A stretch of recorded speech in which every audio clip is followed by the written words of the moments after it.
Buenas tardes, primero que nada agradecer igual la invitación. De verdad un placer poder compartir este tipo de experiencia y también ver la mirada de la seguridad en la interoperabilidad. Creo que es algo súper relevante, es muy importante. Para partir, yo creo que tres preguntas que son sumamente válidas que uno se puede hacer al momento de pensar en interoperar. Y si realmente se puede implementar la interoperabilidad sin seguridad, ¿no? La segunda es qué aspectos de la interoperabilidad requieren medidas de seguridad.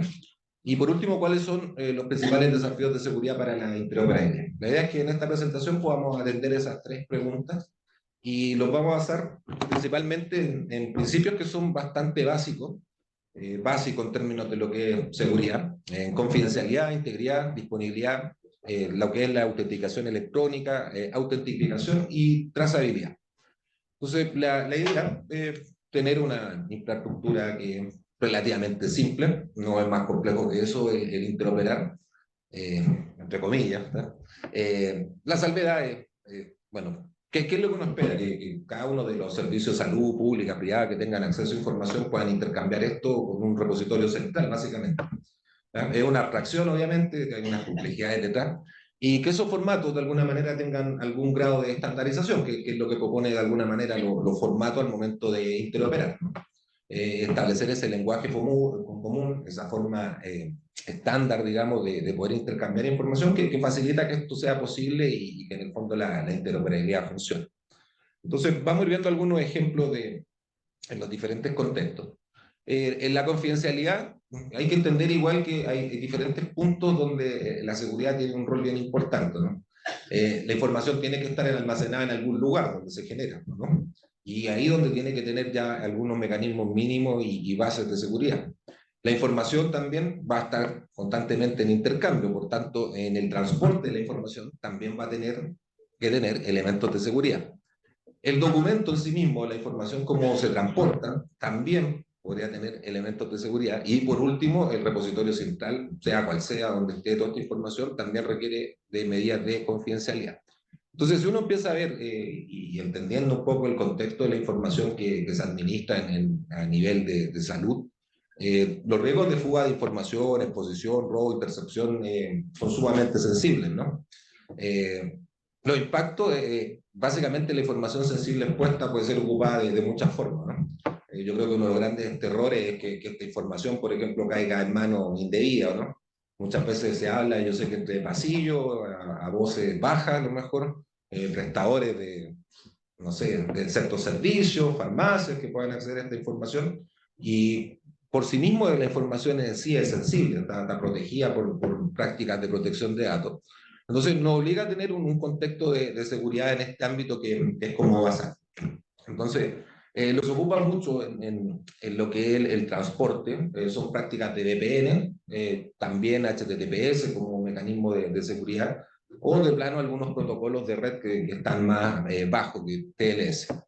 Ahora, en el intercambio mismo de la información, si está en algún formato electrónico establecido, en los documentos también pueden ser cifrados. Yo he ido colocando algunos ejemplos de algunas tecnologías que se ocupan en torno a XML, pero la tecnología que sea en la práctica posibilita el cifrado de la información. Y obviamente las prácticas de control de acceso, en términos de quién accede a la información, cuáles son los permisos, es algo sumamente relevante en este ámbito. ¿Ah? Entonces esto es como un principio general que después se va a ir complementando con otros, obviamente. Uno de los temas de la confidencialidad, teniendo que es súper sensible los datos que administran, sobre todo ustedes, la protección, ¿no? Cualquier fuga de información, cualquier tipo de canal, medio o la forma va a generar problemas que son muy significativos, ¿no? Pregunta que les puedo hacer abierta a usted. ¿Qué pasaría si los datos sensibles que usted administra se estuvieran expuestos en un sitio, en la dark web o en la web o en el lugar que sea? ¿Qué efecto generaría en ustedes? Desconfianza. ¿Solo desconfianza? ¿Solo desconfianza? O sea, si mis datos de salud que están expuestos ahí, ¿qué es lo que haría yo? Yo los demando, ¿no? ¿Sí? Entonces hay un problema legal, ¿no? Eso puede tener de la mano problemas económicos, ¿no? Sí. Probablemente que muchos de ustedes vuelven de sus lugares de trabajo, ¿no? Sí, autoridades también, ¿no? Porque eso es un poco el problema que realmente hay, ¿no? Entonces, cuando uno habla de la confidencialidad es eso, pero también el mal uso que se le puede dar a esos datos, ¿no? ¿Ah? Siempre el terror en el sector salud es que esos datos lleguen a la ISAPRE, que lleguen a las farmacias. ¿Por qué? Porque suben los precios, también saben qué hacer, qué no hacer, ¿no? Pueden ocupar más las prácticas en relación a eso, ¿no? ¿Sí o no? Sí, eso al final. Entonces, ese es uno de los grandes problemas. Pero también hay que entender que cuando nosotros empezamos a intercambiar datos, hay un tema que es sumamente sensible, ¿no? Que nosotros tenemos que tener de alguna manera el resguardo que esos datos que se están intercambiando sean fidedignos, ¿no? Que tengan un nivel mínimo de integridad. Para eso hay tecnologías que posibilitan garantizar ese resguardo, que los formatos son como deben ser, y eso es algo que es sumamente necesario de tener, ¿no? Estamos trabajando con información médica, ¿no? ¿Qué ocurre si por algún error la información mía queda en relacionada a otro paciente? Es crítico, ¿no? Sí. Sí. Me iba a ver una muela y me cortan un pie, no sé. ¿Ah? Temas más sensibles, o sea, alergia a ciertos medicamentos, tratamiento histórico, ciertas prescripciones, qué sé yo, ¿no? Entonces, el problema de la integridad es sumamente relevante y también hay tecnologías que posibilitan ir incorporando esas medidas. Sin ninguna duda que el estándar las considera. ¿Ya? Tercer tema, la disponibilidad. Mercado público, más o menos comprende lo que pasó, ¿no? Sí, va a ser un poco contingente. Sí, el proveedor de servicio, clave, podría decirse, donde está almacenada toda la información, pues tenga un ransom, ¿no? ¿Ya? ¿Qué pasó? 8 días sin plataforma de compra electrónica del Estado, ¿no? Ese tipo de cosas nosotros tenemos que garantizarlas de alguna manera, pero no es solo el desafío del proveedor, que podría ser cualquiera en el momento de intercambiar información, sino que piensen ustedes también, ¿qué pasaría si ustedes no tienen la disponibilidad necesaria? Ustedes como servicio público de salud o privado, ¿no? No tienen esa capacidad de poder conectarse, por ejemplo, a estas fichas de intercambio de información, o a la información concreta que está establecida y que ustedes requieren acceder. ¿Ah? Pónganse en un escenario que es muy simple. Si ustedes no tienen las tecnologías hoy en día para operar en su servicio, ¿qué problemas puede generar? Cualquiera, ¿sí? Cualquier tecnología. Cuando yo llego a una mesa de atención, ¿no? ¿Ah? Poder acceder a las fichas, no podría. Eso genera efectos al final del día, ¿no? ¿Sí? ¿Qué tipo de cosas? Se pueden perder atención, ¿no? ¿Sí? Se pueden realizar atención equivocada, ¿no? Y también errores en la prestación misma de los servicios, ¿no? Producto de la falta de acceso a esa información. Entonces la disponibilidad es un atributo que es sumamente relevante. La disponibilidad no solo de acceder a estos servicios, sino que de la infraestructura. En el caso, por ejemplo, que le pasó a IPEX, que el proveedor que abastecía al mercado público, ellos fallaron y falló todo el mercado público. ¿Tá? ¿Qué pasa si ustedes, por ejemplo, hoy en día tienen un corte de su servicio de internet? ¿Pueden operar? ¿Pueden seguir operando? ¿No? Entonces, se requiere en general siempre medidas de disponibilidad y los recursos siempre son escasos. Entonces, hasta donde uno llega con el tema de la disponibilidad siempre es un aspecto a considerar. Otro aspecto, igual que es bien importante, y sobre todo en estos contextos de interoperabilidad, es la autentificación. ¿Quién va a acceder a esa información? ¿Todos ustedes pueden acceder a la información de los pacientes o no? ¿Cómo vamos a hacer ese resguardo? Y es una cuestión súper importante. Pero también hay que entender que lo que existe y se ocupa mucho hoy en día como contexto ciberataque es la suplantación, ¿no? ¿Sí? Con cuestiones muy simples, ustedes le envían un correíto y se ven expuestos a la entrega de información, ¿no? El WhatsApp, por ejemplo, puede ser un medio de ataque, sin duda, ¿no? ¿Ah? Suplantarlo dentro del WhatsApp también es un tema. Entonces ahí tenemos varios contextos igual donde tenemos que proteger de alguna manera que quién va a acceder a la información, ¿no? Y ese es un recuerdo que tienen que hacer la misma institución, ¿no? Que probablemente tienen que establecer quién es usuario para poder acceder a esta información, de qué forma, quiénes van a poder consultar esta información nada más, quiénes van a poder modificarlo, ¿no? Por lo sensible, y tener esa trazabilidad que es completa, ¿no? ¿Ah? Por ejemplo, mire, les voy a ir mencionando casos que son similares que a lo mejor ustedes lo pueden entender mejor. El DICOM. ¿Todos conocen lo que es el DICOM, no? ¿Sí? Si yo trabajo en un banco, puedo ver el DICOM y bajar el DICOM de todos los chilenos. ¿El DIMAGEN o el de...? Bueno. ¿El DICOM bueno o el DICOM malo? DICOM financiero. DICOM financiero. Imagínense, yo trabajo en un banco y puedo hacer algo y quiero bajar el licón de todos los chilenos que están en licón. ¿Se puede hacer eso, no? No. ¿Se puede hacer? Se puede hacer, pero ¿qué medidas deberían haber? ¿Cómo? Registro de quién accede. Registro de quién accede, ¿no? ¿Y por qué, no? Sí. Casos que han existido en el sector financiero.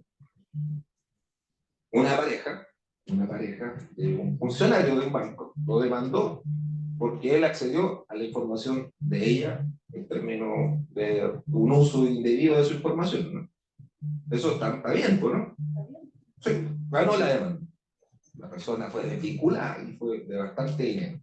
¿Ah? ¿Por qué? Porque hizo mal uso de esa información. Eso en los contextos médicos podría llegar a ocurrir, ¿no?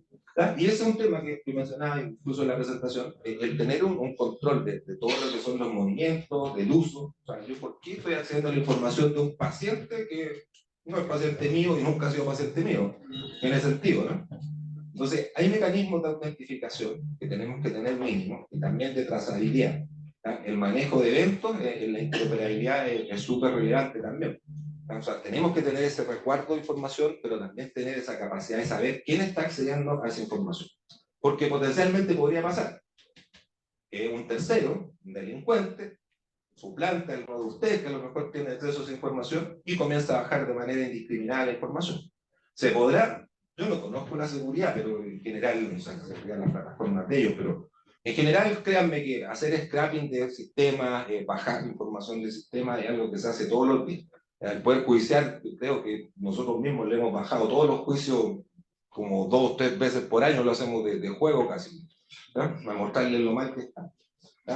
LinkedIn, por ejemplo, es una red que uno dice, bueno, LinkedIn es seguro, se podrá bajar toda la información, lo hemos bajado toda la información.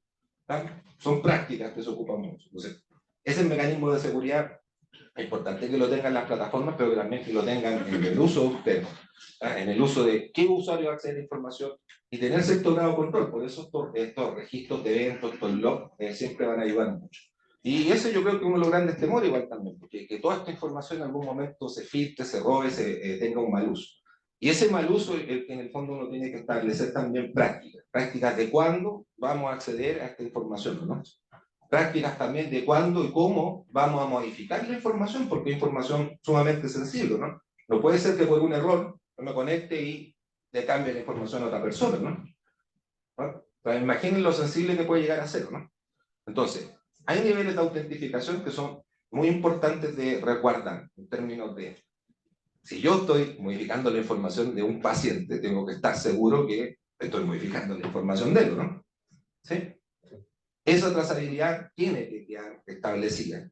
Y a su vez, cuando se acceda a esa información, por el motivo que se sea, también tiene que haber un cierto mecanismo de control, ¿no? Pero eso también es responsabilidad de uno mismo como administra, de ir monitoreando eso. La plataforma probablemente lo hace, ¿no? El tema es cómo nosotros también garantizamos que internamente ese buen uso lo tenemos. ¿Ya? Y ahora viene quizá el problema mayor. No sé si se puede llegar a una PPT siquiera. Así. Ahí se va moviendo, ya. Por favor. Más. Ahí en resumen, ahí. Ya. Hay prácticas que es un poco lo que estoy tratando de contar. La siguiente. Ya. Esto no es algo que uno lo crea o lo imagine. Los ataques en el sector salud existen, los ataques de ciberseguridad. Y los efectos son bien considerables. ¿Eh? Imagínense, los ataques más comunes hoy en día se llaman ransomware. No sé si todos lo conocen o tienen algo de conocimiento al respecto, pero lo que hace básicamente es entrar a la infraestructura de una organización y cifra toda la información, pero no solo la cifra, sino que te la roba. Bueno, al momento que te la está cifrando, te la está robando. Y obviamente te genera una indisponibilidad de tu servicio, te filtra información, que en el caso de usted es sumamente sensible, y por otra parte te deja sin operar, ¿no? Entonces, yo le vuelvo a hacer la pregunta, ¿qué pasaría con usted si no tienen, por ejemplo, las medidas y los recuerdos de seguridad adecuados. O sea, ¿qué pasaría con el quehacer propio de su institución si no son capaces de recuperar los datos oportunamente, o si de plano si se ven expuestos nada más? Si se ven expuestos a eso. Entonces, piensen en los efectos, porque muchas veces lo tratan como de minimizar, pero ya el solo hecho de atender a alguien con un computador no lo van a tener. El hecho de tener que acceder a información de alguien no lo van a tener, ¿no? Y todos los sistemas de agendamiento, trámite, mensajería, no lo van a tener. Entonces, el efecto que ocurre, si uno lo empieza a ver, no es solo la exposición de los datos que te los roban, ¿no? Es la operación. ¿Ya? Y cuando uno empieza a hablar de la operación, ya han existido casos de muerte relacionadas a ciberataques. ¿Por qué? Porque no se pueden atender oportunamente. ¿Por qué? Porque no consideraron información que era relevante en un tratamiento. Entonces, ese tipo de situaciones es lo que uno tiene que advertir. Y esto ocurre en todo el mundo. Entonces, por favor, olvídense esa cuestión que no atacan a los servicios de salud los delincuentes, porque eso es mentira. O sea, hay como esa percepción, los delincuentes no atacamos a las instituciones de salud. Hay millones de ejemplos, millones. Y quiero tomar los dos últimos puntos, por eso esta PPT era como fundamental. Que los ciberataques al sector sanitario, salud, se multiplican por 6 en un año. O sea, venía ocurriendo que ya eran muchos, se están multiplicando por 6. ¿Pero por qué? Yo creo que la última es bien significativa. Ustedes lo ven, el último punto, aumentan los ciberataques al sector salud y dice, hay varias razones para el aumento continuo de ataque en el sector. Y una de las cuales es la falta de buenas prácticas de ciberseguridad. No sé cuál es la percepción de ustedes, la mía es que esa afirmación es correcta. ¿Ya? Si ahora pasamos a la que sigue. Gracias. Entonces, si uno quiere de verdad tener un contexto de interoperabilidad, tiene que hacerse cargo también de lo que internamente ustedes generan, ¿o no? ¿Ah? Y eso implica la adopción de hartas prácticas, no es solo situarlo en el contexto de la interoperabilidad. O sea, si ustedes el día de mañana no quieren que les suplanten usuarios, que les roben información, que terceros accedan a su información, que pierdan la disponibilidad de sus servicios, tienen que considerarlo esto en un ámbito mucho más amplio. Y el ámbito amplio es establecer lineamientos y controles de seguridad de la información, es como lo mínimo. Entonces, buenas prácticas hay, definiciones en la materia hay, y en eso también a nivel ministerial se ha avanzado, a nivel gubernamental también se ha avanzado en la definición de leyes. Hay proyectos que se han desarrollado históricamente en el gobierno que muchas veces ha quedado alejado del sector salud, y yo creo que también es el momento de empezar a cerrar esas brechas. Buenas prácticas hay mucho. Un ejemplo muy importante hizo 27.002. Entonces, si uno empieza a ver cosas de lo que está ahí, por ejemplo, como práctica general, si queremos interoperar, tenemos que tener buenas prácticas de control de acceso, por ejemplo. ¿Ah? Saber quién es el usuario que va a acceder, cómo va a acceder, tener tarea los roles, los perfiles, quién va a autorizar eso, de qué forma. ¿Ah? Que eso sea seguro, que evitar la suplantación, estar monitoreando eso, por ejemplo. Tenemos que tener algunos mecanismos mínimos de seguridad en nuestro software, en nuestra plataforma, mecanismos de monitoreo, en fin, controles generales de seguridad. Pasa a la siguiente. Y es aquí donde surge como un desafío que es mayor incluso. O sea, la interoperabilidad es súper importante dentro de lo que uno puede decir una transformación digital igual que está desarrollando el sector. Yo creo que es un pilar súper importante. Pero hay que entender que estamos ya a puertas de que la nueva ley de ciberseguridad se publique, la cual define las infraestructuras críticas de información. Y dentro de eso, el sector salud, ¿segura? El sector salud sí está. ¿Ya? Se hizo una adecuación en la primera semana de junio y ahí se plantearon los sectores industriales que van a ser parte de esta infraestructura crítica de información. Y si no lo sabían, les informo que el sector salud es parte de ello. Piensen, ¿es crítico la ciudadanía que el sector salud funcione o no? Y para ello tiene que tener la capacidad de gestionar su información de manera segura. Entonces, ¿qué implica eso? Que al ser parte ustedes de esta infraestructura crítica de información, se plantean ciertos requisitos, y entre ellos es la implementación de un sistema de gestión de seguridad de la información, que es algo que viene impulsando igual el ministerio, pero que ya no va a ser solo un impulso del ministerio, sino que va a ser una obligación que van a tener que cumplir de manera legal. Entonces, yo aquí retomo un poco esa noticia, las dos últimas, que hay aumentos significativos en los ciberataques en el sector, que las capacidades del sector en general no son buenas. Y tenemos esta ley que ya está por salir, se cree que va a salir la otra semana, yo no me voy a aventurar ahí, pero ya está lista, y este mes que viene, el mes de la ciberseguridad. Entonces, la adopción de esto es fundamental. Entonces, para interoperar, la ciberseguridad es sumamente importante. Y para poder operar usted y seguir manteniendo los servicios que tiene, la ciberseguridad también es crucial. ¿Tá? Eso sería. Muchas gracias.